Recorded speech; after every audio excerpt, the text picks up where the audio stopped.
محمدا رسول الله.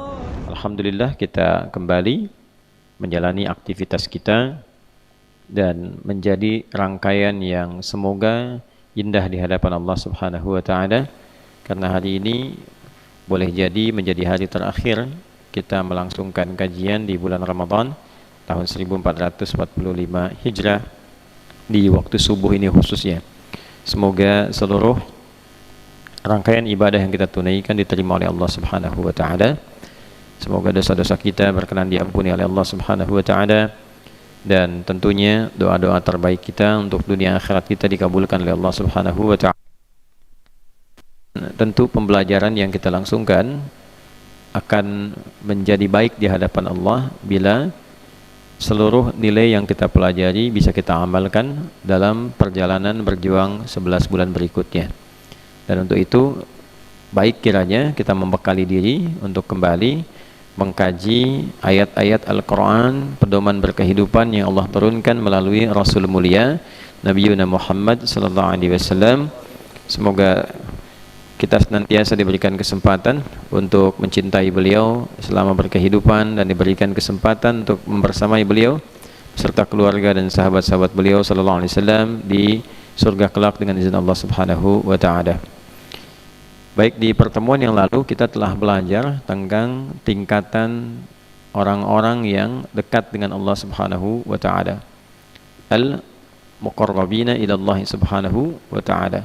Orang-orang yang didekatkan kepada Allah Subhanahu wa taala, dari standar pertama keimanan, kemudian berlanjut ke ketakwaan, lalu setelah itu kita mendapatkan sifat ihsan di dalamnya, dan terakhir sifat cinta. Yang turunan itu semua telah kita bahas di pertemuan yang lalu. Bagi yang baru bergabung, teman-teman dimanapun berada, diperkenankan untuk melihat kajian pertemuan sebelumnya, sehingga ada ketersambungan pembahasan kita hari ini dengan pembahasan yang sebelumnya. Pada standar keislaman telah kita jelaskan motivasi beribadahnya seperti apa, dampak ke kehidupannya bagaimana. Jadi kalau ada di antara orang yang menyatakan dirinya muslim, kemudian standarnya baru menggugurkan ibadah, yang penting sholat, khusyuk atau tidak perkara lain, terlambat atau tidak hal yang lain, yang penting kewajiban itu gugur, maka itu baru masuk standar pada yang pertama, keislaman. Bila sudah merasakan ingin ada perubahan, didorong oleh keimanan dan melahirkan kehusyuan, maka itu masuk pada standar yang kedua, yaitu standar keimanan. Dan itu yang paling basic, yang kedua ini adalah standar keimanan bagi orang-orang yang ingin sungguh-sungguh ibadahnya. Kemudian orang-orang yang bisa mengambil nilai dari kekhusyuan untuk dipraktikkan dalam kehidupan, maka dia masuk pada standar ketakwaan.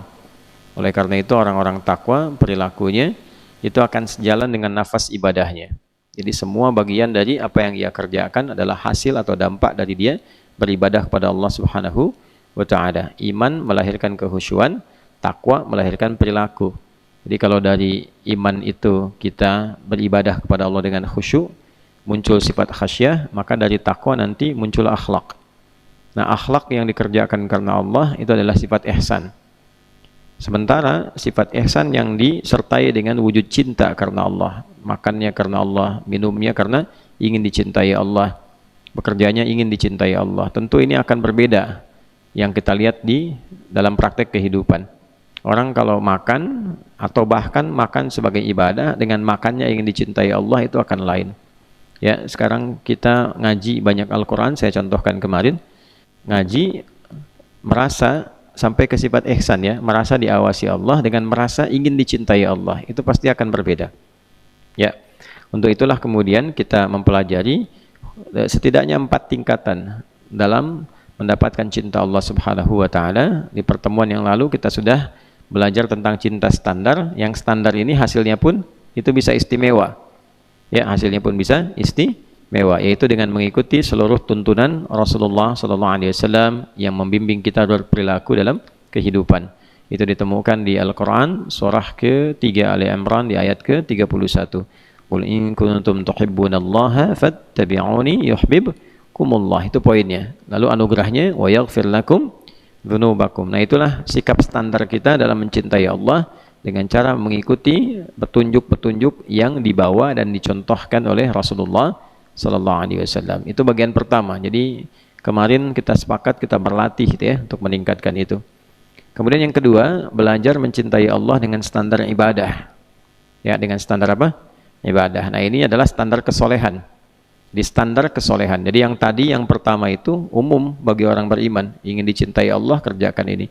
Nah, kalau kita ingin naik levelnya menjadi lebih soleh, lebih baik di atas yang pertama tadi, maka ada standar cinta dalam hal kesolehan. Nah, apa yang dikerjakan ini diantaranya adalah berusaha untuk menjadikan amal-amal dan kita menghemat untuk kepribadian kita dengan sifat yang sangat dibutuhkan, lalu membagi pada orang lain. Dapat kurma 1 bagi 2, gitu kan? Itu contoh paling gampangnya saat-saat kita berbuka misalnya, kan? Dan tidak mudah melakukan itu, punya cuma 1. Ya, kurma masih bisa dibaginya besar, koaci tuh bagi 2. Nah, itu hal-hal yang demikian tuh ya kadang-kadang penting. Kalau berbagi 2 dengan anak kan bisa dikasih semua, ya kan? Dengan pasangan bisa dikasih semua. Tapi mungkin dengan orang-orang yang datang membutuhkan belum tentu bisa diberi. Ya, nah, ada kisah yang sangat menarik. Ini tersambung ya, silsilah kisah-kisah ini. Dulu di era-era tahun 90-an tuh sangat viral kisah ini. Ada beberapa orang pejuang sedang berjuang di jalan Allah Subhanahu wa taala. Kemudian dalam kondisi mereka di akhir itu kehausan. Yang pegang air itu cuman 1 orang, tinggal 1. Lalu dia melihat saudaranya lebih membutuhkan daripada dia, haus, padahal sama-sama haus, kan? Jadi kalau digambarkan di sini ada 4 orang lah kurang lebih, 1, 2, 3, 4. Yang di samping ini melihat ketika dia kehausan, akhirnya dia berikan air itu yang di tangan dia untuk 1 porsi itu kepada temannya. Kamu duluan katanya saudaraku. Ya? Begitu yang satu mau minum, di sampingnya pun merasa kehausan. Ya, dan mengiba gitu untuk bisa minum. Jadi begitu dia mau minum, dia melihat itu, dia berikan lagi. Ya, ini psikologi ya. Kalau kita mau minum terus di samping melihat ada yang pengen minum dan haus betul, sebagian dari haus kita hilang sebetulnya. Sebagian dari haus kita walaupun tetap haus, ya kan? Nah, inilah sebabnya kenapa kita mesti melihat kepada yang paling bawah untuk menimbulkan syukur. Jadi kalau kita punya 1000, ya, lihat kepada yang 500. Kalau lihat ke atas itu ingin selalu merasa nambah dan selalu merasa kurang. Itu poinnya. Tapi kalau kita melihat yang ke bawah, ya, itu akan menambah pada yang diri kita dan merasakan kenikmatan pada apa yang telah kita peroleh. Lalu yang ketiga ini begitu akan minum, ya kan? Dia pun melihat yang keempat tuh haus, ya. Lalu dia kemudian bagikan kepada yang keempat ini. Nah, menariknya pada bagian yang pertama itu begitu diberikan, pada yang kedua, pertama ini kemudian kehilangan kesempatannya minum dan wafat dalam keadaan dehidrasi. Yang kedua juga begitu, yang ketiga begitu, yang keempat juga demikian. Ternyata semuanya meninggal tanpa minum karena keinginannya berbagi kepada saudaranya. Bukan karena, ini aspeknya lain ya tinjauannya, bukan karena oh itu salah aja kenapa nggak diminum, bukan itu persoalannya. Ya, persoalannya adalah bagaimana kekuatan mereka yang melahirkan sifat ihsan, ingin cari amalan yang betul-betul Allah cinta. Jadi berbagi pada orang sebelum mengutamakan diri pribadinya. Nah, itu sesuatu yang tingkatnya tinggi. Jadi kalau membandingkan itu harus apple to apple. Jangan tingkat tinggi dinilai oleh orang rendah. Jadi nggak masuk tuh cara berpikirnya. Ya, jadi berpikir kita harus menempatkan sesuai porsinya. Sama, kalau kita ingin menilai budaya di masa lalu, nah kita harus lihat landscape-nya masa lalu bagaimana, dilihat pada periode itu, jangan dinilai dengan yang sekarang. Ya, misal terapannya. Nabi SAW menikahi Sayyidah Aisyah, ya kan? Dipinggit dalam usia yang sangat belia, kemudian mulai bergaul di usia tertentu, ya kan? Sudah mulai masuk masa remajanya, haidnya dan seterusnya, dan diajari dengan hikmah untuk menambahkan pengetahuan. Lalu tiba-tiba datang orang sekarang mengatakan, oh itu pelanggaran, menikahi anak kecil dan sebagainya. Itu salah berpikir. Ya, itu logika yang salah dan salahnya fatal gitu. Kenapa? Ya, ini logika fallacy namanya dalam dunia logika itu. Kenapa? Karena dia menilai konteks dahulu dengan keadaan sekarang, masuk dulu ke kebudayaan waktu itu. Ya, yang paling menarik kan Abu Jahal nggak pernah bikin isu Nabi nikah dengan anak kecil, nggak pernah Abu Jahal bikin isu, sejahal-jahalnya ya, padahal itu Abu Jahal gitu. Ya, kenapa? Karena kultur masyarakat pada waktu itu beda dengan sekarang. Sama dengan Kartini, ya, waktu dipinggit usianya berapa tahun? Kan yang lebih luar biasa, nanti lihat di Eropa tuh, ya, di Perancis bagaimana, di Irlandia dengan Inggris waktu menyatu bagaimana gitu kan. Nah itu bahkan ada yang paling lebih muda lagi. Saya sempat riset pada yang usia 7 tahun bahkan 6 tahun sudah dipinggit dan kemudian menikah. Itu di era-era itu. Jadi kadang-kadang beberapa masyarakat tertentu di kalangan tertentu ingin menutupi perilakunya dengan menyoal kabar persoalan yang lain yang tidak pada tempatnya. Nah, kembali kepada kita di sini, itu pernah saya bahas dalam pembahasan Sayyidah Aisyah waktu kajian di Bandung di Saf Muslimah. Nanti lebih detail bisa dilihat di situ. Nah, kembalinya ke sini, kalau kita ingin mengukur sifat muhibbin, ya, orang-orang yang mencintai Allah, jangan diukur dengan mukminin. Jangan diukur dengan muslimin. Itu nggak nyampe. Sama dengan ngukur mukminin pakai muslimin, tidak sama. Ukurannya berbeda. Jadi kalau pengen naik level sampai yang ke atas, maka tempatkan cara mengukur kita di level itu. Paham sampai sini? Ya, nah itulah beberapa hal yang nanti kita kalau terbiasa demikian, menempatkan sesuatu bahasa kerennya bisa menjadi proporsional sesuai dengan porsi yang dibutuhkan. Nah, yang soleh sudah kita pelajari bagaimana orang soleh mencintai Allah. Ya kan? Nah sekarang bagaimana orang salah berpeluang mendapatkan cinta Allah. Nah karena standar di awal kan kita katakan cinta Allah ditebarkan untuk semua hambanya, sedangkan hamba di Al-Quran kan dibagi dua, hamba yang soleh dan hamba yang salah, dan dua-duanya disebut hamba. Itulah indahnya sifat rahman dan rahim Allah kepada kita semua. Dua-duanya ibad dan disatukan di ayat puasa dengan nama yang sama, ibad. Misal hamba Allah yang saleh disebut ibad, ibadur rahman, wa ibadur rahmanil ladzina yamshuna 'alal ardi hauna wa idza khatabahumul jahiluna qalu salama. Ibad. Hamba Allah yang salah disebut ibad juga. Misal qul ya ibadi, tuh ibadi, hambaku, ada ku-nya tuh, masih diaku oleh Allah, masih diaku. Qul ya ibadiyalladzina asrafu 'ala anfusihim la taqnatu mir rahmatillah innallaha yaghfiru dzunuba jami'a. Lalu keduanya disatukan di ayat Ramadan di ayat 186. Wa idza sa'alaka ibadi, ya kan? Kenapa? Karena saat Ramadan itu cuman yang soleh dan salah yang mendekat kepada Allah. Yang soleh minta ditambah kesolehannya, yang salah minta taubat. Karena itu banyak orang taubat saat Ramadan.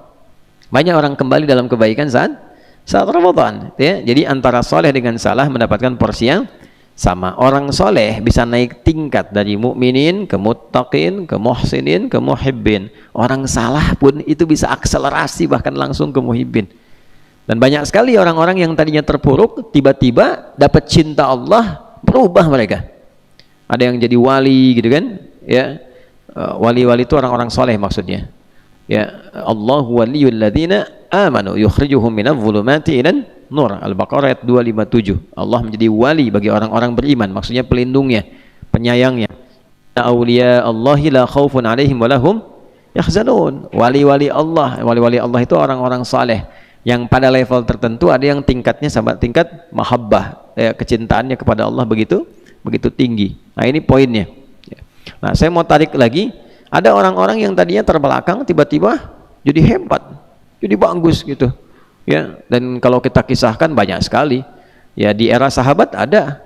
Contoh misalnya Umar bin Khattab radhiyallahu taala anhu, itu kan memusuhi Nabi, bahkan menghunus pedang ingin membunuh Nabi. Takluknya cuma sama, ya surat Toha, pembukanya Toha 2 huruf takluk tuh, ya kan? Tiba-tiba berubah jadi orang yang sangat soleh dan sangat mencintai Allah. Sangat mencintai Allah sehingga Allah berikan juga karamah kepadanya. Salah satu karamahnya nanti kalau kita baca manaqib ulama yang ada di kitab-kitab hadis, Al-Bukhari itu bab terakhir ini manaqib, keutamaan ulama. Di situ kalau pengen jadi ulama betulan, tiru itu. Ya. Kalau pengen jadi ulama betulan, tiru. Kan ada cara mereka ibadah. Saya waktu di akhir-akhir di Tripoli itu saya kumpulkan amalan 4 imam madhab, beli khusus untuk tahu Imam Abu Hanifah itu siapa, bagaimana jaga wudunya dari Isya sampai dengan subuh tuh nggak batal. Kebayang nggak tuh? Ya sampai orang yang mandikan tuh komennya, aduh kamu ini meninggalkan amalan ya Imam yang susah sekali ditiru gitu kan? Susah ditiru. Tuh. Imam Malik keutamaannya apa? Imam Syafi'i keutamaannya apa gitu kan? Khususnya Ramadan, Imam Syafi'i itu Ramadan itu bisa khatam Al-Quran 1 hari itu bisa 2 kali. Nah sekali lagi jangan ngukur pada level kita yang nggak nyambung. Bagaimana itu? Bagaimana bacaannya? Nah, ya, aktivitas ente aja 24 jam baca Qurannya berapa? Ya kan? Ulama itu sudah nggak ngajar kalau di Ramadan, semuanya dengan Quran. Jadi kalau sholatnya baca Quran, di luar sholat pun baca Quran. Pantas dalam seharinya diberkahi oleh Allah. Waktu itu ya, waktu kalau sudah diberkahi itu nggak ada ukuran. Ya, ada orang yang bisa khatam misalnya, menghafal misal Al-Baqarah, taruhlah ada yang 2 tahun, 3 tahun, 1 bulan, 2 bulan. Kalau sudah berkah, ada yang sehari hafal. Ya, Syekh Al-Mi'sarawi itu yang sekarang terbaik ya dalam memahami bidang tajwid dan qiraat dan sebagainya dari Mesir. Sama satu lagi ada Syekh Aiman Rusdi Suwaid ya. Nah, Syekh Mi'sarawi itu hafal Al-An'am dengan Al-A'raf itu cuma 10 hari, 5 hari, 5 hari. Ya kan? Nah, kembali ke Imam Syafi'i, diberkahi waktunya. Kalau pengen lihat waktu-waktu berkah itu nggak kerasa, amal soleh itu dipercepat, terkumpul banyak, waktunya nggak kerasa. Ya, kadang-kadang ada yang dalam tidur diberkahi seperti Ashabul Kahf, 309 tahun kok kayak baru kemarin tidur gitu. Ya, nah, itulah waktu-waktu yang berkah. Nah, ada beberapa kalangan-kalangan tuh demikian adanya. Jadi menilainya itu levelnya naikin dulu sama kita, sehingga merasakan kenikmatannya baru komen. Ya, kalau belum sampai ke level itu nggak terasa. Nah, Umar bin Khattab diberikan oleh Allah di antara karamahnya adalah sebagai pemimpin itu bisa memberikan arahan pada prajurit dalam jarak yang cukup jauh. Prajuritnya sedang ya berada di zona militer, Umar di tempat lain, tiba-tiba begitu naik ke mimbar, Umar melihat ditampakkan oleh Allah, kasyaf, dibuka, ada pasukan musuh mau mengepung prajuritnya. Kata Umar, naik ke bukit sana, naik ke bukit sana, gitu ya. Nah, orang-orang yang ada di situ, prajuritnya mendengar suara Umar, naik ke bukit, pindah dan tidak terkepung. Yang hadirin yang sedang dengar khutbah bingung, loh Umar lagi tema apa kok kemana-mana, itu kan? Ya bisa saya begini tuh tiba-tiba gitu kan, awas ada Batman, kan bingung di sini ada apa, gitu kan? Misal saja contoh gitu ya. Nah, lalu apa yang terjadi? Yang terjadi kemudian ketika prajurit mereka itu pulang, ya pulang kembali dengan keselamatan dan kemenangan, baru ngobrol mereka. Saya kemarin waktu dalam situasi di medan laga itu, medan perang, dengar suara Umar mengatakan naik ke bukit sana, ke bukit sana. Barulah terkonfirmasi dengan jamaah yang hadir di masjid itu. Kami pun juga bingung kok di hari itu Umar mengatakan demikian. Nah, ini kalau sudah sampai ke level-level muhibbin itu, Allah berikan kenikmatan-kenikmatan yang lebih, yang memang tujuannya bukan untuk mencari itu. Jadi muhibbin itu kalau sudah masuk ke levelnya, tujuannya bukan untuk tampil memiliki kesaktian, bukan. Ya, saya pengen amalan supaya bisa terbang misalnya, ya kan? Padahal tinggal naik pesawat aja gitu kan. Nah, itu nggak begitu caranya. Jadi mengamalkan sesuatu bukan untuk mendapatkan kesaktian. Muhibbin tidak begitu. Ya, innamal a'malu bin ya, yang penting cinta Allah, mau Allah kasih apa terserah, gitu kan? Ya, nggak penting bagi dia, yang penting saya mengerjakan sesuatu Allah cinta. Bagaimana saya sholat Allah cinta, syariat nggak ditinggalkan. Ya, bagaimana saya makan Allah mencintai saya, sudah. Nah, jadi kalau sudah pada level-level demikian, masya Allah banyak doa-doa yang terkabul. Ya, ada ulama-ulama saleh itu yang kadang-kadang nggak diminta doanya tuh lihat ada seorang alim saleh luar biasa, ilmunya banyak, takwanya tinggi, termasuk muhibbin. Ya, apa yang terjadi begitu lewat, ada seorang bapak yang matanya buta, ya kan? Terus kata temannya yang satu, nanti ada ulama ya, alim si fulan akan lewat tuh. Dia deket banget sama Allah. Coba kamu sapa ketika lewat, minta. Jadi begitu ulama itu lewat, alim itu lewat, dikasih tahu, dipanggil, dia fulan, saya minta tolong, mohonlah pada Allah supaya Allah menyembuhkan mata saya. Ya, itu cuman 2 kalimat aja gitu yang disampaikan. Ya, semoga Allah menyembuhkan matamu, gitu aja. Terbuka lagi, sehat kembali. Ya, jadi orang-orang, tapi bukan itu yang dicari, bukan supaya kalau berdoa begini, kalau menatap begini, kalau melihat Pak Endang Darmaji langsung kelihatan apa isi kepalanya, keinginannya apa gitu. Nah, bukan itu yang dicari. Bukan itu. Jadi puncak ketinggiannya adalah kepasrahannya untuk meraih cinta Allah Subhanahu wa ta'ala. Dan biasanya orang-orang begitu nggak pamer. Ya, nggak buka praktek gitu, ya, dan tidak terlalu royal untuk memberikan informasi. Biasa-biasa saja. Ya. Jelas sampai sini? Baik. Nah, pada aspek-aspek demikian kita dapatkan ada orang-orang yang dulunya larut dalam kesalahan tapi kemudian melimpah dalam kesolehan. Ya, kalau di kita yang dengar cerita-cerita di masa lalu ulama-ulama kita misalnya ya tidak luput juga dari pantauan kita. Misal yang sering kali viral gitu kan, Sunan Kalijaga itu, ya apa latar belakang sebelumnya? Bagaimana Allah kemudian memuliakan derajatnya dan sebagainya. Atau juga yang lain-lain yang bisa kita dapatkan, ustadz-ustadz ada yang dulunya kan aktif di dunia yang tidak mudah, ya misalnya dulu yang populer Anton Medan misalnya kan, siapa sebelumnya lalu Allah angkat pada nilai kebaikan. Artinya orang-orang yang ingin berubah menjadi lebih baik itu pasti diberi peluang oleh Allah untuk kembali pada kemuliaan. Nanti hebatnya begini, kisah masa lalunya itu menjadi hikmah. Ada orang yang masa lalunya kelam jadi bincangan. Siapa dia? Emang dulunya juga begitu, pantas dia perampok, dulunya nyolong, kan? Terus itu begitu tuh. Nah kalau ini enggak. Jadi walaupun dulu misalnya pernah mabuk, dulu pernah begini begitu, jadi hikmah. Jadi kisah kebaikan yang menginspirasi. Itulah hebatnya ketika seseorang yang salah itu mendapatkan cinta Allah, maka bagian-bagian hidupnya berubah menjadi kebaikan. Tapi nanti cinta itu saat diturunkan levelnya tadi naiknya sampai mana tuh? Apakah petunjuk awal jadi mukminin, naik jadi muttaqin, muhsinin, atau pada puncaknya jadi muhibbin yang betul-betul mengharap cinta Allah Subhanahu wa taala. Baik, kita masuk pertama di Quran surah kedua Al-Baqarah di ayat 223. Sudah? Dari 222 dulu, 222 nanti ke 223.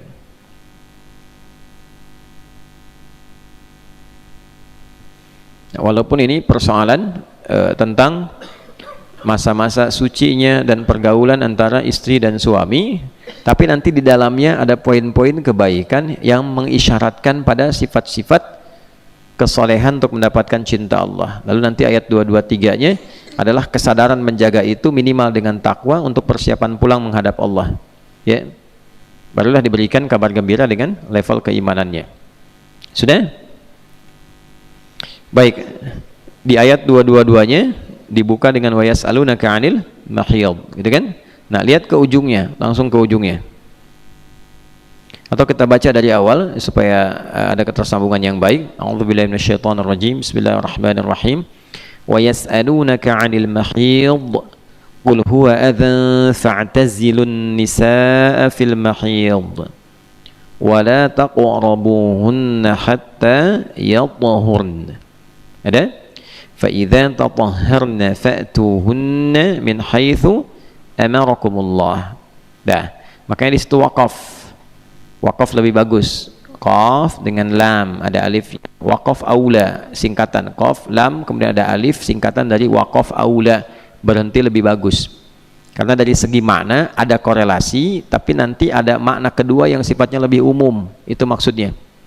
Kalau sod lam alif sola tulisannya, wasola aula disambung lebih bagus. Karena walaupun ini ada jeda untuk berhenti, membuka makna baru, tapi makna dengan sebelumnya tersambung lebih bagus. Ya. Contoh begini misalnya, ya. Ini kan tentang ada orang minta fatwa, ya kan? Tentang istri yang sedang dalam kondisi haid, masa liburnya, bagaimana pergaulan dengan suaminya. Secara singkatnya, tunggu biar bersih dulu, ya kan? Tunggu biar bersih dulu, biar bersih, biar sehat semuanya, karena itu kan sedang mengeluarkan bagian dari darah-darah kotor, ya. Ada satu bagian dari ovum yang tidak terbuahi, kemudian juga kotor keluar. Nah, di masa-masa kotor itu berpengaruh kepada bagian tubuhnya, baik secara emosional, secara pikiran dan sebagainya, tidak stabil, ya. Kemudian dalam bagian tubuh juga itu masih dibersihkan. Jadi tidak baik ada hubungan antara suami dengan istri di fase-fase itu, karena nanti dampaknya banyak, baik itu di dalamnya kotor ataupun di luarnya banyak secara emosi yang tidak stabil, ya kan? Tapi zik mana zik ada nggak? Wah, itu zik.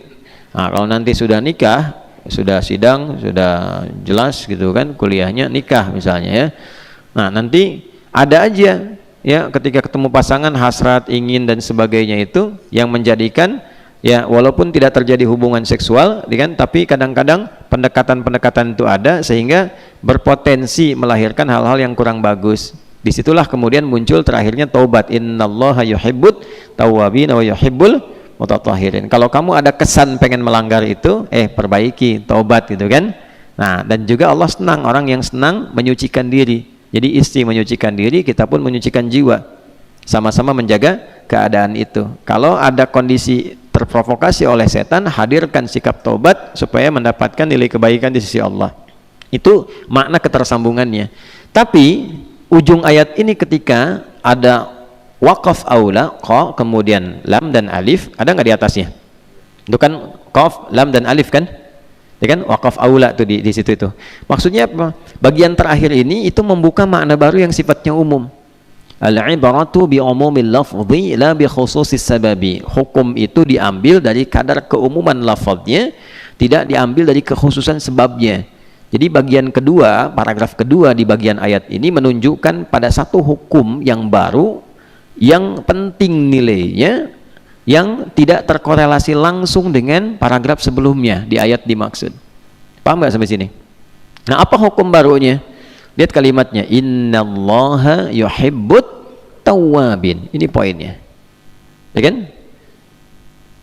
Inna, sekali lagi sering kita sampaikan, harfu nasbin wa taukidin tansibul isma wa tarfa'ul khabara mabniyun 'alal fathi la mahalla lahu minal i'rab. Tuh ya. Ji, nanti kalau mau niru apalin tuh. Mana Fajri? Ji, syahid. Kalau mau niru apalin tuh ya. Inna harfu nasbin wa taukidin tansibul isma wa tarfa'ul khabara mabniyun 'alal fathi la mahalla lahu minal Arab. Secara singkatnya adalah huruf yang berfungsi untuk menguatkan dan melahirkan hukum nasab. Dalam bacaan nasab itu kalimat berikutnya harakatnya fathah kalau dia mufrad. Ya, kalau jama' dia bergantung. Kalau mudzakkar salim maka ada ya sebelum nun. Ya kan? Innal muslimin, ya kan? Innal mu'minin dan seterusnya. Kalau dia jamaknya misalnya muannats salim, ya, maka di ujungnya adalah kasrah.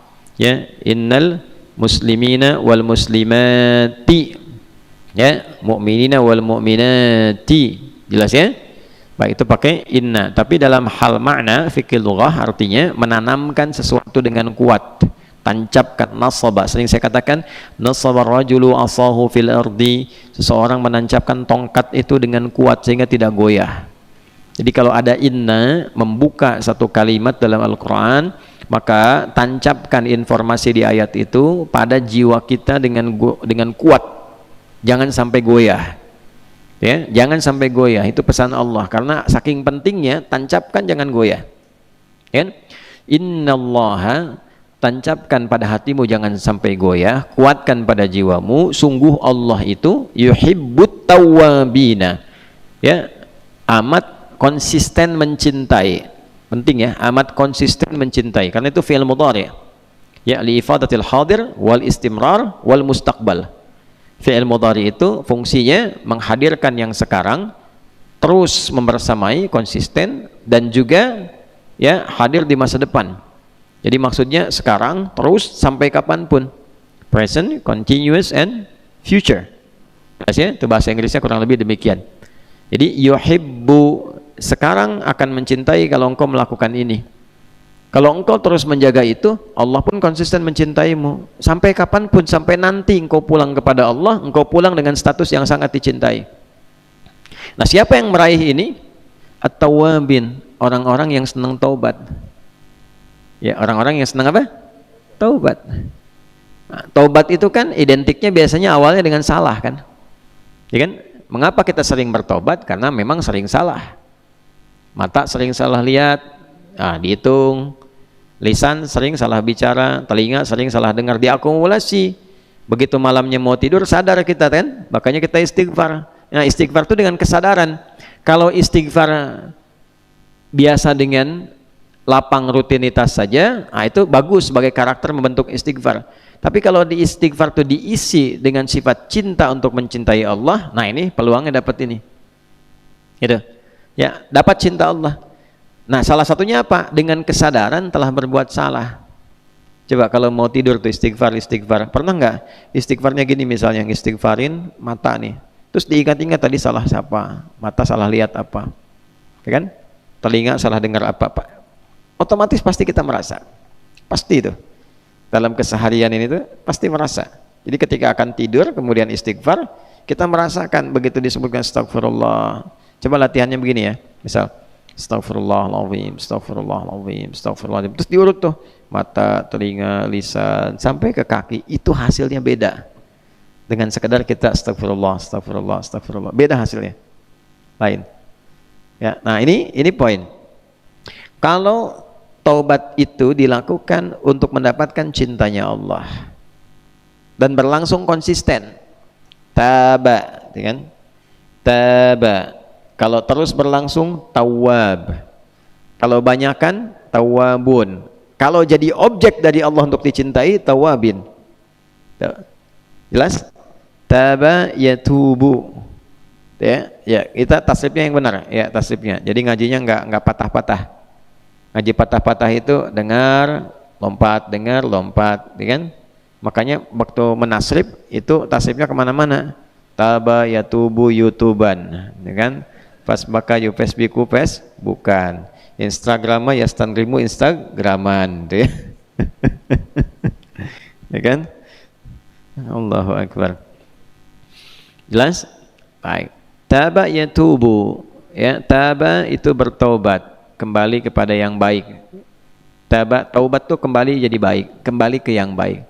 Asalnya gini, ini jalan misalnya lurus nih, terus belok, jalannya salah, balik lagi ke jalan yang benar itu, lurus lagi. Nah ini taubat namanya. Jelas? Nah, jadi mengembalikan kita kepada track yang benar itu taubat namanya, bahasa singkatnya. Paham ya? Insyaallah ya. Nah, orang yang selalu mengoreksi bagian dirinya supaya berada pada fungsi yang benar itu naik jadi tawab. Tawab, terus koreksi diri tiap hari. Sempurna sih nggak akan mungkin. Fala tuzakku anfusakum, jangan menilai diri paling suci. Nggak ada yang sempurna. Pasti ada yang salah sepanjang manusia. Nah bedanya kalau Nabi dengan Rasul punya sifat maksum, dijaga oleh Allah dari kesalahan itu. Ya, jadi langsung ada penjagaan Allah. Kalau kita diberikan potensi oleh Allah untuk menjaga diri, dikasih petunjuk, ya. Nanti makanya Nabi mengatakan istafti kolbak. Dalam kolbun ada apa? Ada takwa. Nah takwa itu mesti hidupnya pakai iman.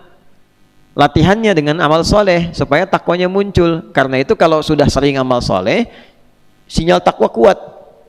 Jadi begitu ada provokasi setan berbuat maksiat, takwanya langsung muncul. Jangan lakukan, itu setan, kan? Coba kalau nggak percaya itu silahkan naikkan level ibadahnya, rajin gitu, ya. Nanti begitu ada yang mungkar, provokasi dari setan itu, nah takwa berfungsi sebagai nahyu, mencegah itu, jangan kerjakan, jangan lakukan. Nah, kalau takwa tidak dilatih dengan amal soleh, sinyal imannya meredup. Itu yang menjadikan orang-orang yang jarang ibadah itu mudah dan rentan terkena maksiat. Ya. Ada yang level kedua, kan yang diaktifkan dalam takwa iman. Ada orang ibadah tapi tidak mengaktifkan iman. Ya, artifisial aja, cuman luarnya aja kelihatan gerak-gerak, imannya nggak aktif. Sama dengan begini. Halo, apa kabarnya di sana? Masya Allah, sehat-sehat ya. Padahal sinyalnya nggak ada. Nyambung nggak? Handphonenya nyala, sinyal nggak ada. Bisa terkoneksi nggak? Enggak, cuman gaya aja seperti orang nelpon. Pencet-pencet, ya. Tuh, padahal nggak nyambung apa-apa, cuma lihat foto-foto doang tuh. Ya. Yang lainnya nggak kelihatan. Nah itulah seperti itu. Jadi iman itu mau naik turun tergantung kita mendapatkan dan berusaha menghadirkan sinyalnya. Antum kan kalau nelpon nggak ada sinyal, ambil jalan. Entar nih sinyalnya nggak ada. Kenapa ketika terkoneksi dengan Allah tidak mengaktifkan sinyal? Ya. Tapi jangan juga menggunakan cara-cara yang tidak tepat, bukan waktunya telepon. Ya, paham ya? Nah, jadi itu kondisinya kayak gitu. Jadi kalau kita naikin sinyalnya dengan baik, sinyal takwa keluar, nanti mode pencegahan ada, mode untuk support juga ada. Yang hebatnya begini, support itu belum waktunya sudah diingatkan. Misal nanti sholat zuhur siang, padahal belum zuhur, baru habis subuh sudah ingat zuhur. Kalau modenya kuat, ya nanti Idul Fitri besok, jangan dulu sekarang, kan? Diingatkan tuh. Jadi begitu ada yang misalnya tidak sesuai standar, hatinya langsung berkata, oh ini ada yang kurang tepat gitu. Nanti kurang tepat itu mengimbangi yang tepatnya seperti apa, dan responnya pun bagaimana gitu. Nah itulah sinyal-sinyal itu yang kita naikkan. Yang paling menarik adalah orang-orang yang ingin bertaubat, Allah diberi peluang, oleh Allah diberi peluang akselerasi percepatan mendapatkan cinta Allah. Bayang nggak tuh? Tadi di awal saya buka dengan kisah-kisah yang sangat luar biasa. Ya, tokoh-tokoh terdahulu banyak, ya, Ibnul Mubarak, kan? Kemudian juga ada Ibnu Dinar dan sebagainya, gitu, Malik bin Dinar. Itu luar, lihat latar belakang sebelumnya mereka siapa. Di zaman-zaman Nabi paling banyak, karena kan hidupnya jahiliyah. Ya, kalau ingin lihat wali-wali terbaik tuh di era Nabi, sahabat-sahabat itu. Jundub bin Junada, kok bisa dari kepala preman, pembegal, tiba-tiba menjadi penyampai hadis, orang paling soleh di kampungnya pada eranya. Ya, sehingga beliau memviralkan tentang kotanya, kampungnya, yang tadinya pembegal berubah jadi pada baik. Atas fadilah apa? Fadilah taubat. Ya, fadilah taubat. Diajarkan oleh Nabi, dibawa pulang, diajarin ilmu taubat. Setelah itu dekatkan diri kepada Allah, tiba-tiba viral, kampungnya berubah jadi baik. Sampai orang tahu nih, kalau dulu kalau lewat Ghifar mesti siapin setoran, kalau enggak habis barang kita. Kalau sekarang Masya Allah orang Ghifar, orangnya taat-taat, baik-baik, maka dikenal dengan Al-Ghifari. Nama aslinya Jundub bin Junadah. Ya, Al-Imam An-Nawawi sampai memasukkan itu, ya, hadis-hadis beliau itu, bahkan dalam, ya, di bagian pembuka yang Al-Arba'in itu masuk hadis ke-18 itu kan Jundub bin Junadah, dan itu hadisnya hadis takwa. Dan seringkali Jundub ini duet dengan Muadz bin Jabal dalam periwayatan hadis. Jadi kalau antum belajar sanad-sanad hadis, itu seringkali menemukan duet maut antara, ya, Jundub bin Junadah dengan Muadz bin Jabal. Ya, duet maut itu kan artinya kuat, hebat gitu kan, dan seterusnya. Itu sanad-sanadnya itu muttasil dengan baik, isinya pun luar biasa, dan rata-rata isi-isinya itu pengingat kepada nilai kebaikan. Ya, haddatsana qala, perhatikan kalimatnya, ya, an Jundub bin Junadah wa Muadz bin Jabal radhiyallahu taala anhuma an Nabi sallallahu alaihi wasallam qala ittaqillaha haitsuma kunta wa atbi'is sayyi'atal hasanata tamhuha. Tuh, bertakwalah engkau kepada Allah dimanapun kau berada, ikutin yang buruk-buruk dengan yang baik, maka engkau berubah menjadi lebih baik. Hadis taubat kan, hadis taubat.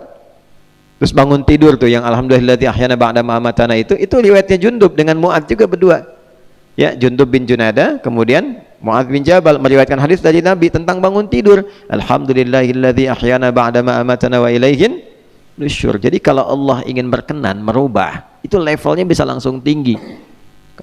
Jadi kalau ingin mendekati Allah karena salah, rumus cepatnya dari Al-Quran tuh coba naikkan level taubatnya ke level cinta, ke level muhibbin. Jadi taubatnya itu karena cinta Allah. Kan taubat tuh macam-macam kan motivasinya. Taubat tuh satu, ada yang pengen diampuni dosanya. Yang penting dosa diampuni. Ya kan? Itu standar kan? Ya kan? Standar kan? Orang minta ampun kan pengen diampuni, standar kan? Nanti ada ukuran. Bagaimana tahunya diampuni dosa itu? Jelas ya? Yang kedua, ada yang pengen dibimbing jadi baik, pengen berubah. Makanya di Qur'annya taba wa aslaha. Ya, setelah bertobat, berubah jadi baik. Tobat kamu berubah, kan gitu kan? Ya kan? Yang kedua itu kan naik, berubah, diampuni dosa, jadi berubah. Nah, yang ketiga ini yang mahal. Yang mahal. Tobat ingin dicintai Allah karena punya rasa cinta terhadap Allah. Ini yang paling mahal. Ya, ini yang paling mahal.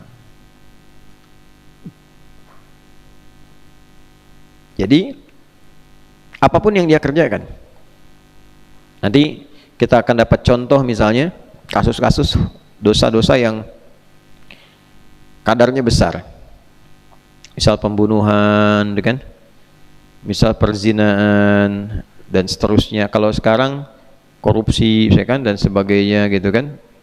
Yang besar-besar lah, kadar-kadar besar yang ancamannya, pasalnya juga tinggi, terus ayatnya juga dengan ancaman yang luar biasa. Apa yang terjadi? Itu ketika seseorang ingin mendapatkan cinta Allah, jawaban pertama Allah kepadanya, hambaku. Apa pertama jawabannya? hambaku. Ih, kalimat itu mahal sekali. Karena kalimat itu kalimat yang menjadikan seseorang kalau diberikan itu oleh Allah di ujung hayatnya, itu jaminan surga. Ya, misal nih, mau meninggal sedang sakarat, dapat kalimat itu dari Allah, hambaku ibad misalnya, itu sudah jaminan surga. Dari mana dalilnya? Quran surah 89 Al-Fajr ayat 27 sampai 30. Ya ayyatuhan nafsul mutmainnah irji'i ila rabbiki radiyatan mardiyah fadkhuli fi, selanjutnya wadkhuli jannati. Itu. Masuklah engkau dalam golongan ibadi, hamba-Aku. Ya?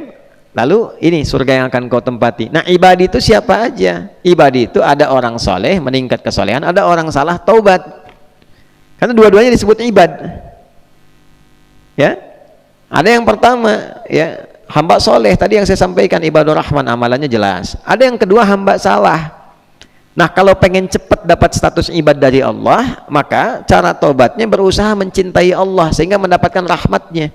Rahmat itulah yang menjadikan cinta Allah turun, dosa sebesar apapun hilang. Ya, sepanjang kaitan dengan Allah ya, nanti dibimbing oleh Allah kalau ada dosa terkait dengan manusia. Nah, rahmat Allah turun, dosa apapun potensi hilang. Itu ada di Quran surah 39 ayat 53 yang terjemahannya sama Mas Ami udah disampaikan dalam kuldak, kultum mendadak. Ya, kita bacakan ayatnya. Baik ya. Qul ya ibadi, tuh kalau kita wakaf ibadinya muncul. Viralkan Muhammad SAW, katakan wahai hamba-hambaku. Tuh. Tadi kan kalimatnya wahai siapa? Hamba-hambaku, masih disebut hamba. Qul ya ibadiyalladzina asrafu ala anfusihim, aku tak peduli engkau laki-laki, perempuan, besar, kecil, tua, muda, kaya, cukup. Nah, artinya apa? Ketika menggunakan alladzina, setidaknya kurang lebih 1080 disebutkan dalam Al-Quran, 1080 kali, itu mencakup semua tanpa kecuali. Artinya, jangankan yang biasa-biasa, yang kaya pun bisa maksiat, dan maksiatnya bisa lebih banyak. Ya, jangankan yang tidak punya kedudukan, yang punya kedudukan bisa maksiat. Jangankan yang ilmunya standar, ustadz, kiai, bisa maksiat. Bisa maksiat. Ya, dan pada titik tertentu maksiatnya tinggi, level tertinggi. Ya. Berapa yang kita dapatkan oknum-oknum pengajar melakukan pelecehan pada santri misalnya. Ya kan? Berapa yang kita dengar tiap hari, ya, pejabat yang korupsi, yang menyalahgunakan wewenang misalnya, atau juga ya sama aja dengan masyarakat dan sebagainya. Udah miskin judi, udah miskin mabuk, udah tahu miskin zina juga gitu kan, ya, udah miskin sombong. Ya, kayak sombong aja bermasalah, miskin sombong lebih masalah, ya kan? Tapi selalu ada jalan keluar. Nah, jalan keluar ini bukan berarti dimudah-mudahkan. Maksiat aja dulu, ntar juga ada jalan tobat, gitu kan? Nah, itu tidak tepat. Seseorang yang menyiapkan rencana maksiat itu dosanya berkali lipat dibandingkan dengan orang yang larut tak sengaja dalam maksiat atau terbawa dalam maksiat. Hati-hati, provokasi setan itu demikian tinggi. Qul ya ibadiyalladzina asrafu ala anfusihim. Muhammad firalkan SAW kepada siapapun hambaku dengan semua status duniawinya ketika melakukan maksiat tingkat tinggi, israf. Saya pernah contohkan pertemuan lalu, israf, berlebihan, udah banyak dosanya. La taqnatu mir rahmatillah, jangan putus asa dari rahmat Allah. Rahmat di situ cinta Allah untuk memberikan kasih. Rahmat kan kasih. Kasih itu nggak mungkin muncul tanpa cinta. Ya, rasa cinta dulu baru kasih muncul. Kasih sayang itu kan muncul karena cinta. Kalau nggak cinta nggak ada kasih sayang. Ya, aku mencintaimu, begitu cinta itu muncul baru ada kasih sayang, mengasihi dan menyayangi. Kalau nggak ada rasa cinta nggak mungkin. Ya, ada habbah dulu baru muncul mahabbah. Hub, ya, hub, mahabbah itu kan ekspresi cinta dengan kasih dan sayang. Kapan munculnya? Ketika ada hub, hub benih cinta, habbah benih-benih yang ditumbuh. Ya, habbah itu tumbuhan yang merambat, habbah, kan? Ya, kalau dia tumbuhan yang besar itu nawa namanya. Ya, innallaha faliqul habbi wan nawa. ya kan, di surat Al-An'am itu. Ya, hab itu tumbuhan yang merambat, pohon merambat, ya kan? Kalau nawa pohon besar tumbuh. Nah, kenapa pakai hab turun jadi mahabbah? Karena cinta itu merambat biasanya. Ya. Ada tahapan-tahapan untuk berkasih sayang itu sehingga merasakan kesempurnaan dalam cinta itu. Nah, sama orang kembali ke Allah pun ada tahapan-tahapan. Itulah indahnya bahasa Quran itu pakai itu. Nah, ketika tahapan itu pada tingkat tertingginya yang turun rahmat Allah Subhanahu wa taala. Ya, kalau sudah turun rahmat, apa yang terjadi? Innallaha yaghfirudz dzunuba jami'a. Tanamkan, pakai rumus yang tadi di ilmu nahwunya. Coba tanamkan ke hatimu, jangan goyah, yang paling dalam. Allah akan mengampuni. Yaghfir pakai fi'il mudhari.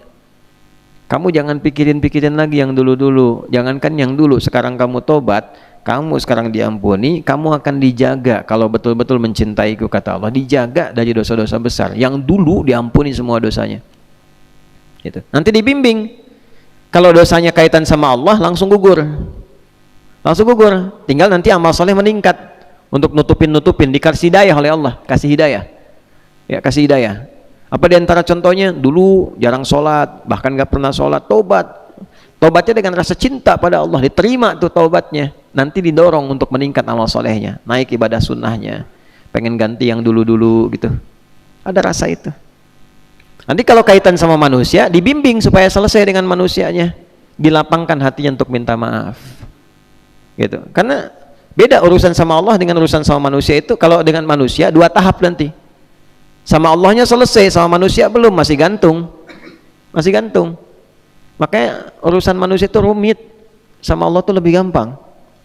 Ya, rumit itu kenapa? Karena dua tahap. Kalau sama Allah, sama pencipta. Sama manusia dua tahap, sama yang diciptakan Allah kaitan dengan Allahnya juga. Gitu kan? Allah bikin hukum, apa hukumnya? Kalau dengan urusanku aku ampuni, kalau dengan dia kamu taklukkan dulu nafsumu, selesaikan dengan dia, baru turun ridho dariku. Tuh. Nanti kalau belum selesai masih gantung. Ya, makanya ini sering nih saya perbaiki ya persepsinya. Pemahamannya diperbaiki dulu.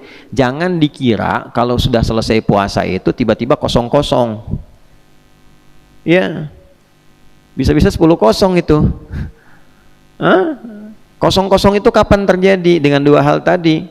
Ya, hubungan dengan Allah baik, hablum minallah, hubungan dengan manusia baik, hablum minan nas. Jadi kalau misalnya hubungan dengan Allah baik, dari antara dua dengan kosong itu satu selesai. Nah, dengan manusianya kalau belum selesai masih kosong satu. Jelas? Itu harus diperbaiki. Perbaiki. Dan itu ketika menyampaikan pun jelas apa masalahnya. Ya, nggak bisa antum bikin umum. Maafkan ya kalau memang ada salah. Gitu aja. Ya memang ada. Salahnya apa? Nah, nanti manusianya berapa? Nah, ini makanya jangan main-main kalau bikin dosa kaitan dengan manusia. Hakut adami itu repot. Ya. Manusianya berapa yang terlibat? Pak Duloh misalnya nih. Dulu ada persoalan sama Ipul. Ya kan? Contoh aja, jangan marah ya. Contoh nih, contoh. Nah, Duloh sama Ipul, Pak Duloh sama Ipul ada persoalan nih. Satu misalnya Ipul masalah sama Pak Duloh. Ipul cerita ke temennya, Supernosa misalnya cerita, Pak Amar cerita, Syafiq cerita tuh, ya ngejelek-jelekin Pak Duloh. Ya, tiba-tiba begini misalnya, Ramadan selesai, pas sholat di masjid yang sama, Ipul dengan Pak Duloh sholat minta maaf. Aduh maaf Pak Ane kemarin khilaf katanya. Ya kalau hilap untunglah ingat sekarang saya juga mungkin ada salahnya. Salaman tuh berdua. Kosong-kosong dua-duanya, tapi antara Ipul dengan Supernosa, dengan Amar, dengan Syafiq belum selesai. Sebelum itu diralat. Tuh, makanya jangan sembarangan pasang status. Apalagi pada aspek yang keliru, belum jelas, sudah ngambil kesimpulan, sudah menyebarkan, sudah bikin gosip. Itu ngeralatnya susah. Ya, dan biasanya itu yang paling susah. Kalau Pak Duloh begitu tadi mendapatkan fitnah demikian, itu transferan pahala banyak dari sini itu, ya piramid itu sampai ke atas tuh. Ya multi level maksiat gitu kan. Nah, ini yang tuh maksiat, ini dapat transfer transfer pahalanya. Yang ini dosa, ikut-ikutan, ya kan? Nah itu yang tidak mudah, dan ini yang paling membahagiakan setan. Tertawa aja setan, makin banyak tuh. Ya, ada reseller nih. Setan paling senang kalau yang begitu tuh. Ya, karena cuma sedikit aja kemana-mana akibatnya tuh. Ya, untuk itulah kemudian dikuatkan kembali sifat taubat itu kalau benar. Yang pertama, selesaikan dengan serius. Hubungan dengan Allah selesaikan. Kalau ada hubungan dengan manusia, taklukkan diri kita. Karena kalau sudah mampu menaklukkan diri kita, itu lebih mudah mengaturnya. Udah habis itu lapang. Ya, terserah, yang penting kita nyampaikan aja. Kan orang juga kalau kita datang dengan baik-baik, dengan cara yang baik, dengan mengharap rahmat dan ridha Allah, Allah berikan juga petunjuk kepada orang itu untuk tidak bersikap sembarangan. Ya, memang awal-awal datang mungkin kalau dosanya begitu besar nggak ngenakin. Begitu datang, ngelihat Aldi mau datang, punya dosa masalah besar, baru ngelihat wajahnya, non siap, non siap, saya bukan siapa, saya Aldi. Ini misal kan, udah nggak apa-apa, pelan-pelan. Nah nanti berdoa dulu supaya Allah melembutkan hati orang itu untuk memaafkan, berikan kebaikan. Doa dulu. Nah dengan doa itu kemudian bisa ada kelembutan-kelembutan, ada ketenangan. Rabbi syrahli sadri wa yassirli amri wahlul 'uqdatan min lisani yafqahu qawli. Allahumma ftahli futuhal arifin. Buka ya Allah hatiku kita supaya kitanya arif, ya. Walaupun Mus'ab hatinya arif, gitu ya. Nah, jadi nanti begitu sudah arif, bijak, kita bisa datang lembut, ya, lembut, hati udah lembut, ya latif, ya latif, ya latif, kan, lembutin hati kita tuh, minta sama Allah. Nah kitanya udah nyaman, bisa datang, tergerak, abis itu tuh lancar, dan hebatnya bah, kayak nggak punya masalah, leplong aja, leplong. Nanti lawannya, kalau kita mendapat perlakuan kurang baik dari orang, lawannya apa? Al-kadhimina al-ghaidha wal 'afina 'anil nas. Balik ke yang kemarin. Nanti urusan kita dengan orang itu ditutup, kitanya lapang aja, nggak kepikiran, dan kita pun nggak tahu difitnah, dituduh, dibikinin hoax, kita nggak tahu karena kita banyak pekerjaan yang lain, hanya fokus pada yang lain saja, sementara orang itu masih sibuk dengan pekerjaannya. Jadi sepanjang belum minta maaf itu selalu gelisah, kitanya nggak kepikiran karena persoalan dia belum selesai. Jelas ya? Nah itu. Kemudian utang, jangan disimpulkan kalau berdosa utang lunas. Nah, utang tetap ada, ya kan? Nah, taubat misalnya dari korupsi, gimana tuh membebaskan hartanya? Ada babnya juga, ada babnya sendiri. Ya, pernah mencurinya fisik, ya kan ada dua tuh, curi hati orang dengan curi fisik, dengan istri orang digoda-goda sampai cerai dengan suaminya, balik sama dia, ya kan curi hati orang tuh, ya kan? Nah, itu juga salah. Cara taubatnya gimana? Islam tuh detail sekali. Dan kasus-kasusnya mungkin terjadi, ya. Kemudian apalagi, ya, pencurian dan seterusnya, ya, dosanya bagaimana, tobatnya bagaimana, terus riba misalnya tobatnya bagaimana dan seterusnya, ya. Jangan aneh-aneh lah, aneh-aneh. Antum yang riba, ustadz yang suruh bayarin, itu kan. Aneh mau hijrah ustadz, mohon dibantu, kena hutang riba, ya kita suruh bayarin, kapan kita ceramahnya? Tobat dulu yang benar, ikhtiar dulu, jangan datang ke ustadz suruh bayarin, gitu kan? Ya, berikan ustadz kesempatan membimbing lewat ilmunya, antum ikhtiar. Ya, kalau nggak ikhtiar, nggak yakin sama Allah, belum muncul mahabbahnya. Yang punya rezeki siapa? Allah. Minta doa sama ustadz, bayar cari sendiri, ikhtiar dulu. Datang ke Basnas, datang kemana, konsultasi, ya ada sekarang paket lengkap ustadz itu. Udah ngajar pulang diketok, malam ditungguin, gitu kan. Wah. Tapi alhamdulillah, artinya ada kesadaran, ya. Walaupun cara masih belajar dengan yang lainnya. Nah itulah mahabbah, untuk mendapatkan rasa cinta. Makanya kita saling mendoakan, termasuk orang-orang yang ada di LP misalnya, lembaga pemasyarakatan, kita doakan tiap hari. Doakan supaya mereka jadi baik, dapat cinta Allah, kan? Sehingga keluar jadi baik lagi, ya, dan bersyukur karena diisolasi supaya tetap belajar pada kebaikan. Kita doain, jangan pelit berdoa, kan nggak bayar, ya. Allahumma ighfir lil muslimina wal muslimat, itu masih umum, satu-satu. Ya Allah, doain Ya pemimpin doakan, ulama doakan, rakyat doakan. Ya Allah, siapa di lingkungan kita berikan hidayah. Ya orang-orang berlaku maksiat, ya Allah terima taubatnya. Itu mungkin dari sekian banyak boleh jadi ada satu dua yang sampai saat kita ikhlas sampai beberapa orang balik jadi baik gitu ya. Nah kalau kita bersikapnya seperti itu, insya Allah baik. Walaupun selalu akan menghadapi ujian, itu biasa dalam hidup. Kemudian yang terakhir nanti ada bab khusus, bab khusus. Ya, bab khusus ini kasusnya tidak biasa karena jarang terjadi. Kalau yang 3 tadi itu sering kita dapatkan dalam keseharian. Yang standar ada, yang soleh ada, yang salah ada. Caranya begitu kalau pengen akselerasi. Nah, bab-bab khusus ini misal contoh bab militer. Ada amalan prajurit yang dicintai Allah itu ada. Jangan dikira biasa-biasa saja, tidak. Ada orang-orang yang hidupnya memilih di karir militer. Saya TNI itu ya. Kemudian ada yang bagian keamanan, Kamtibmas, polisi dan sebagainya gitu. Itu ada zikir-zikir tertentu yang mendekatkan dia kepada Allah, dan ada amalan yang ketika dikerjakan cinta Allah diturunkan. Ya. Nah, ada zikir saat operasi, begitu mau operasi, mau berangkat, ya, tuntutan militer, ada zikirnya juga. Ketika itu dibacakan, keluarga dijaga supaya tenang oleh Allah. Kesejahteraannya dijamin. Ya, kesejahteraan. Makanya di dalam fikih Islam, orang-orang yang sudah mengenakan seragam perjuangan itu nggak boleh mikirin kesejahteraan lagi. Negara harus hadir memberikan kesejahteraan karena udah nggak sempat ke yang lain.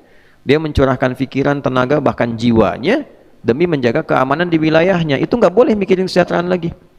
Ya, di era-era dulu Islam, terutama waktu semakin maritim kuat di era Utsman bin Affan itu, itu gaji paling besar itu tentara di antaranya. Dan Nabi itu mensupport perjuangan tinggi. Jadi ketika mau berangkat itu, siapa nih yang mau nyiapkan kudanya, siapa menyiapkan, itu semua berlomba. Lomba para saudagar itu justru menyiapkan harta mereka untuk mensupport, bukan supaya di backingi usahanya jalan, bukan, supaya gimana caranya mereka itu bisa berjuang dengan baik. Dia jangan sampai mau berangkat ke medan militer tiba-tiba istrinya WA, Mas ini beras habis gitu, bingung tuh. Ya udah mau nembak WA datang beras habis itu kan, video call kena kan repot. Ya makanya negara mesti hadir, apalagi kalau udah dilarang, nggak boleh berbisnis, nggak boleh ini, terus sejahteranya bagaimana? Gajinya naikin. Tolong pemerintah tuh, tentara kita gajinya naikin. Ya sejahtera sehingga dengan sejahtera itu nyaman hidupnya, tenang, enak. Itu dalam Islam begitu. Ya. Nah, itu kita mesti hadir. Ya ulama-ulama doain bersamai tentara, polisi semua itu. Naikin supaya nyaman. Jadi kalau lihat Pak Duloh di jalan itu, melanggar, diingatkan, Pak, jangan melanggar lagi ya. Ini nggak boleh lewat sini. Pak Duloh juga jangan ngeluarin 100.000. Wah 100.000 ya, gaji dia udah 100 juta misalnya, dikasih 100.000, nggak level.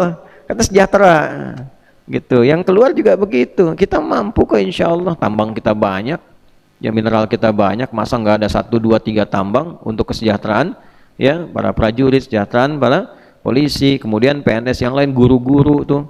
Nah, baru kemudian semua level-level yang sama. Insya Allah kalau semuanya baik-baik dengan cara yang baik, insya Allah semua baik.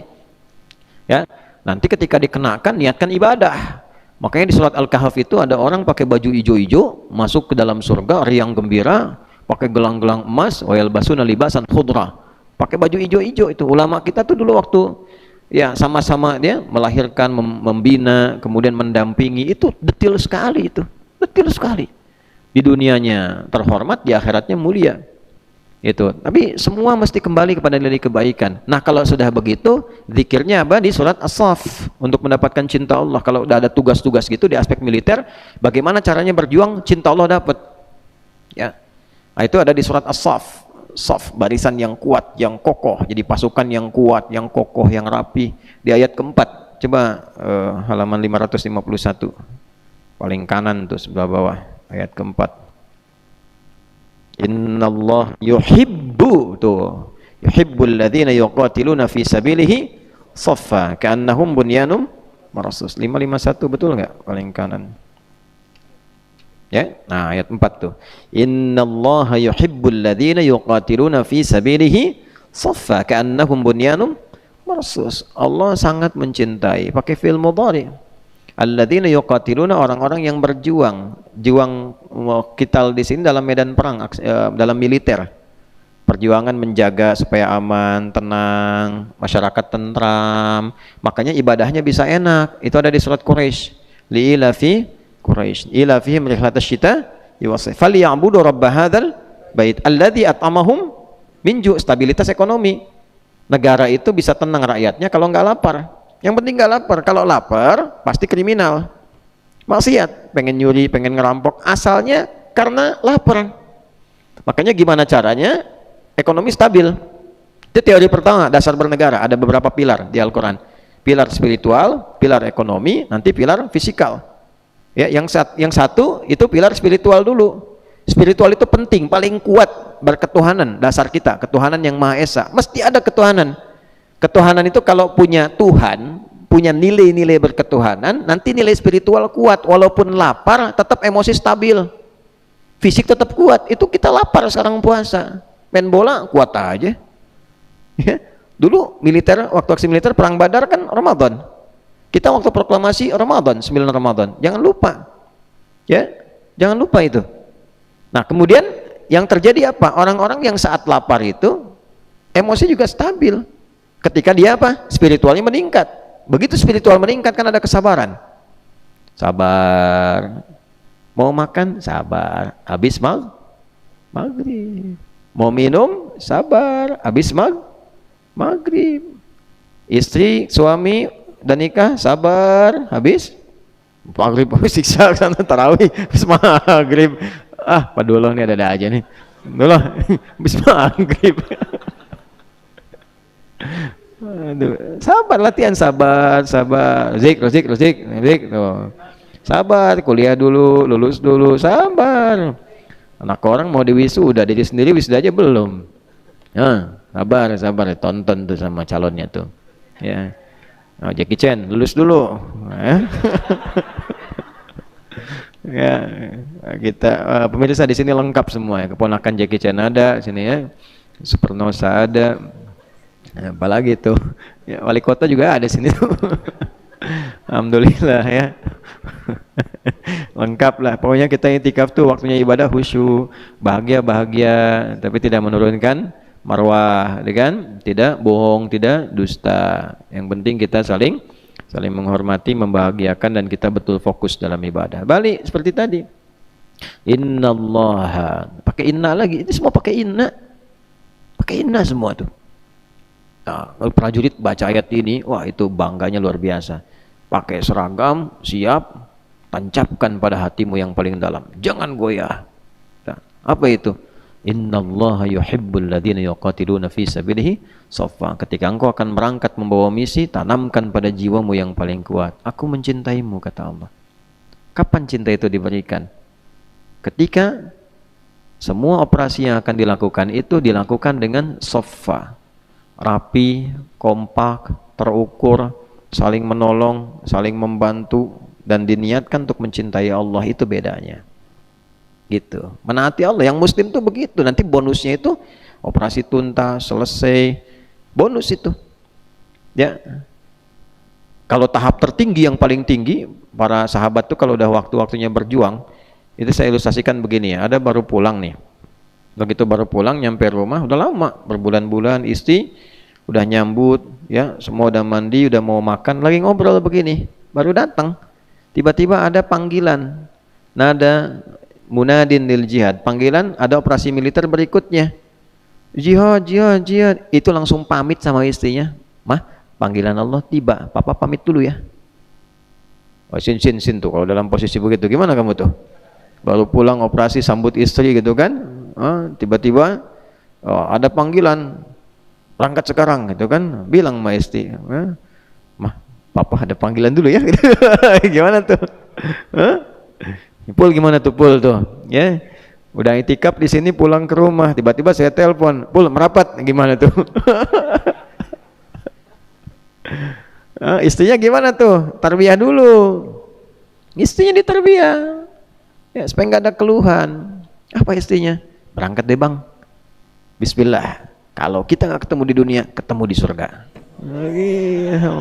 Masya Allah. Ntar dulu baru nyampe. Itu. Itu kan tarbiyahnya nggak jalan. Karena ini disampaikan dan tahu tujuan hidup. Nah, makanya bagi orang-orang demikian, hidup kembali tugas, hidup lagi itu bonus. Gitu, bonus. Ya, makanya keberaniannya tinggi karena merasa ada kehidupan. Bukan kematian, ada kehidupan. Itu sempurna tugas. Ya. Jadi begitu sudah dilakukan, nah soffa. Ya, soffa itu yang terukur, strateginya bagus, rapi, mitigasinya bagus, saling menolong satu dengan yang lain. Jadi kalau ada yang sulit, yang lain dibantu, ya kan? Jiwa korsanya tinggi. Nah, niatnya untuk ibadah, itulah keluar resolusi jihad dulu begitu. Ya, jadi di Islam itu udah pasti kalau orang Islam pasti mencintai negaranya. Gak bisa dipisahkan Islam dengan doktrin cinta negara itu gak bisa dipisahkan. Jadi kalau ada kejadian, wallahu alam dan kita berlindung dari itu ya, ada gawat misalnya negara nih, itu yang pertama berdiri garis depan pasti orang Islam. Karena kita punya doktrin ini. Dan itu bagian dari mahabbah kita kepada Allah. Dari mahabbah kita. Bergerak, preman yang mabok aja bisa jadi jihad fisabilillah gitu. Yang tatoan tuh bisa keluar. Nabi dilecehkan, jangankan yang biasa, yang tatoan yang mabok bisa keluar tuh, siapa yang hina Nabi katanya kan? Gitu. Cintanya tinggi. Ya, alhamdulillah, makanya tuh jangan pernah lihat orang dengan perilaku maksiat yang ada, lihat dengan kesempatan dia tobat. Bi'aini rahmah. Dengan kacamata kasih sayang. Kalau udah begitu tuh kita ke semua tuh sama rata. Hadir kita bersamai. Ada orang kurang, hadir. Ya ka'annahum bunyanum marsus, seperti bangunan yang kokoh. Bangunan itu kan saling melengkapi. Kita ada zeninya, ada armednya, kan sifat sosialnya, perlengkapannya, ada darat, laut, udara, semua. Nah itu kompak, rata. Masyarakat juga membersamai, namanya manunggal bersama rakyat, manunggal bareng-bareng. Ya kalau ada yang kurang, anggaran kurang dari atas, kurang pas, datang. Kita yang berlebih siapa? Kumpul. Ulama doain, teman-teman yang punya ya saudagar-saudagar fasilitasi. Ya yang usaha-usaha itu jangan pamrih, jangan digunakan hanya untuk jaga. Orang udah latihan berbulan-bulan, tahun-tahun latihan perang, suruh jagain toko, ya, nah, jagain perusahaan, suruh begini begitu.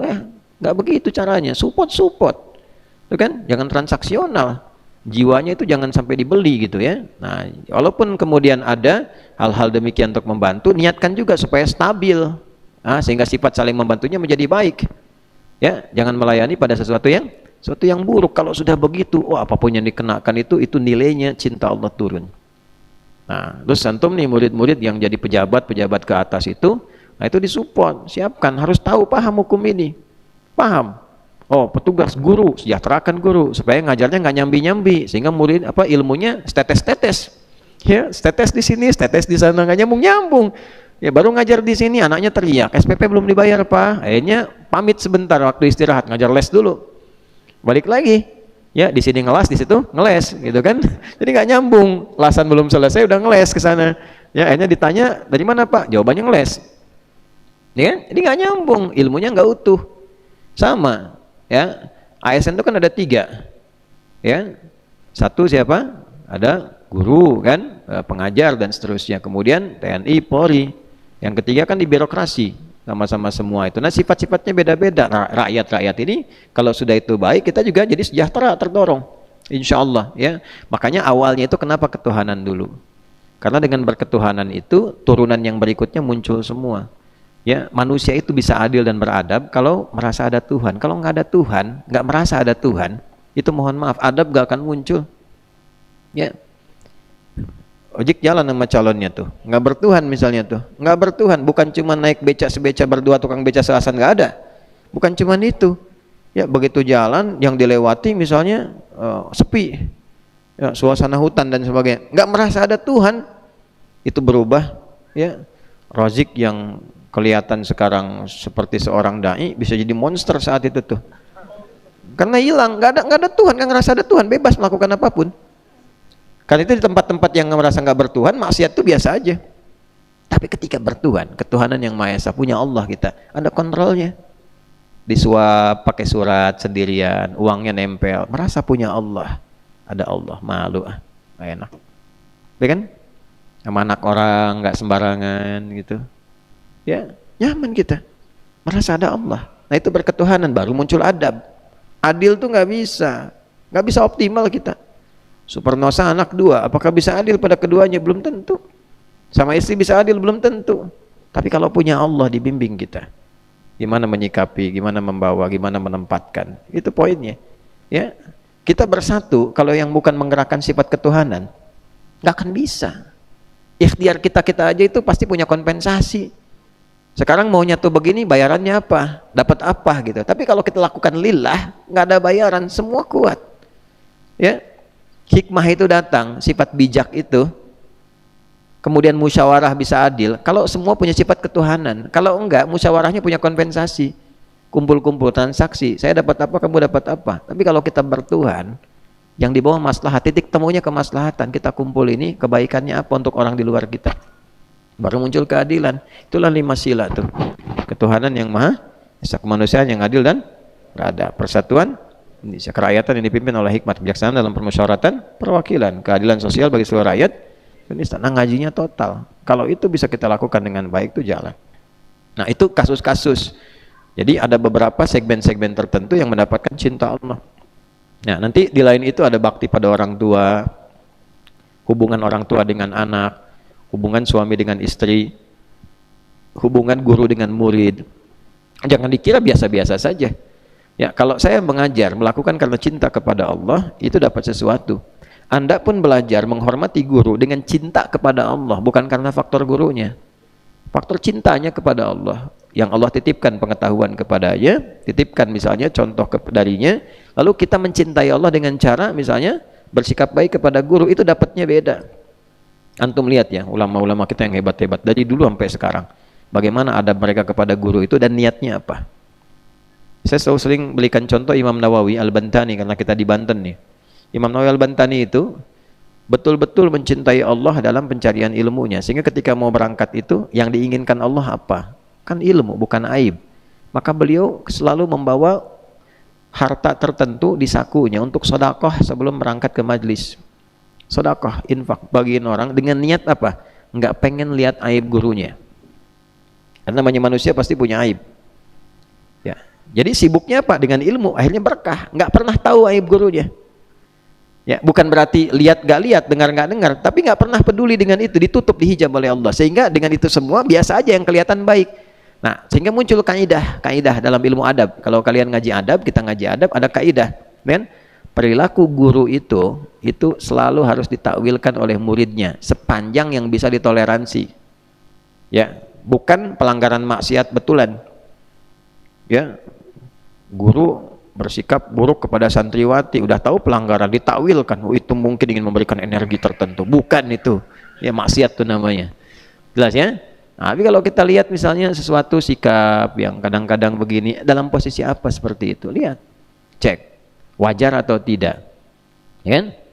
Nah, demikian adanya kalau kita bisa berlihat baik, dan nanti aspek berikutnya keberkahan. Keberkahan itu bisa dipakai di luar majlis, ya, luas, sifatnya luas. Nah, itu koreksi untuk kita semua, termasuk untuk saya pribadi. Makanya saya sering katakan hal-hal yang kurang baik, kurang sepakat atau apa, kalau masih dalam konteks perbincangan didialogkan. Tapi kalau merasa berbeda, tidak usah saling mencela, ya, termasuk dengan guru-guru yang lain. Ya, dengan guru-guru yang lain ada kebaikan, silahkan diambil, dilihat, ya kan? Tapi kalau bicara hal-hal yang kita tidak sepakat, ya sudah, ditinggalkan pada aspek itunya. Yang lainnya dihormati. Jelas ya? Sampai di situ, sehingga membuka jiwa kita tuh selalu stabil dalam kebaikan. Nggak ketemu orang, kok aneh, orang ngaji jadi putus silaturahim. Ya, ngaji kok dia nggak bisa komunikasi, ngaji nggak bisa salaman, ngaji dulu orang ngaji jadi tersenyum, sekarang ngaji orang cemberut misalnya, berarti ada yang salah, ya kan? Nah, itu hal-hal yang tidak boleh terjadi di sini. Kalian ngaji yang betul, ya. Ketemu orang bersikap yang baik, ya, bersikap yang mulia. Beda pendapat hormati. Kalau memang itu di luar dari batas-batas standar, cara menyampaikannya yang lembut. Nabi Musa aja ketemu Firaun oleh Allah diperintahkan lembut. Ya, ketemu dengan Haman juga diminta untuk dialog yang elegan. Masa kita berhadapan dengan orang-orang yang tidak seperti itu, kemudian sikap-sikap kita tidak demikian. Nah, itulah level-level muhibbin. Ya, belajarnya karena cinta pada Allah atau karena pengen pintar. Kalau pengen pintar aja, nanti penuh dengan dalil, tapi ekspresi dalilnya tidak optimal. Ya, jadi muslim yang maksimal, ya, bukan hanya ganteng maksimal, tapi ya muslim maksimal. Muslim maksimal itu levelnya muhibbin. Habis ini bikin kaos nih, muslim maksimal. Itu ya, kurang lebih demikian. Dan ini edisi akhir kita di Ramadan 1445 Hijrah. Kita sudah berusaha yang bisa kita lakukan, semampu yang kita lakukan untuk meningkatkan ibadah. Mudah-mudahan dinilai sebagai ketaatan pada Allah Subhanahu wa taala. Kita juga berusaha mengoreksi diri. Nanti sore kita husukan niat kita sebelum akhir dari hari ini untuk sama-sama kita berdoa, minta kebaikan, minta diampuni dosa. Dan demikian seperti saya sampaikan tadi, setelah kita qiyam, bahwa semua kita pasti punya jejak-jejak hal yang kurang baik. Untuk itu alangkah lebih baik semuanya melepaskan diri sehingga keluar dari sini semua baik. Ya, tidak ada yang nyangkut-nyangkut dan seterusnya. Ada masalah di apapun, baik yang kecil atau lagi yang kompleks, yang besar, semua diselesaikan dalam keadaan yang terbaik insyaallah. Allahumma taqabbal minna innaka antas sami'ul 'alim wa tub 'alaina innaka antat tawwabur rahim. Allahumma rabbana atina fid dunya hasanah wa fil akhirati hasanah wa qina adzabannar. Allahumma ij'al baqiyata hayatina hayatan thayyibah wa akhira wafatina husnal khatimah. Tawaffana muslimin wa alhiqna bis salihin ma'al ladzina an'amta 'alaihim minan nabiyyin wa siddiqin wa syuhada'i was salihin wa hasuna ulaika rafiqa.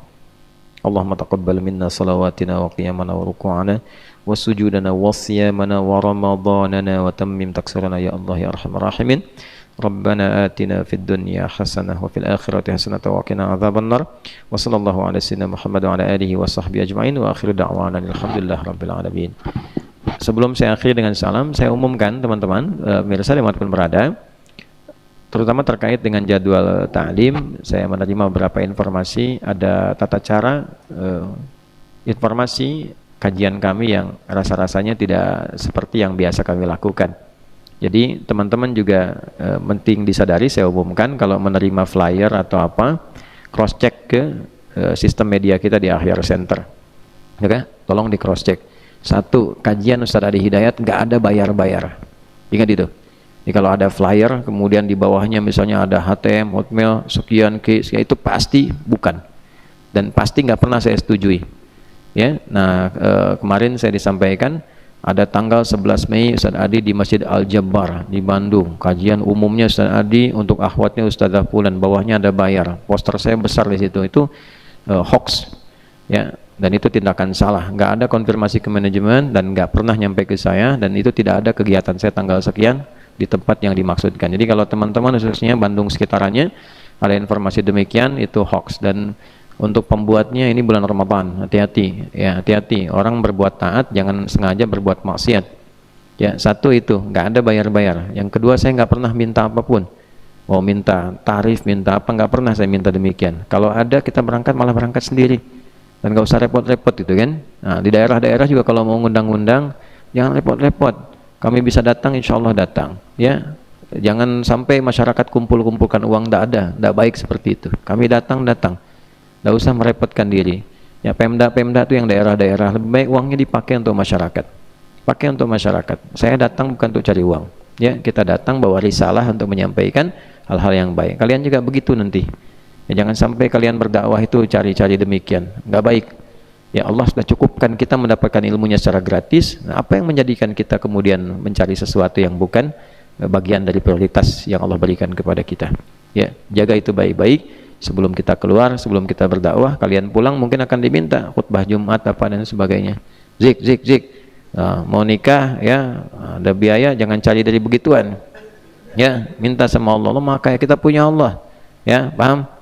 Nah, Jackie Chan dia paham tuh. Ya, baik. Terima kasih. Assalamualaikum warahmatullahi wabarakatuh.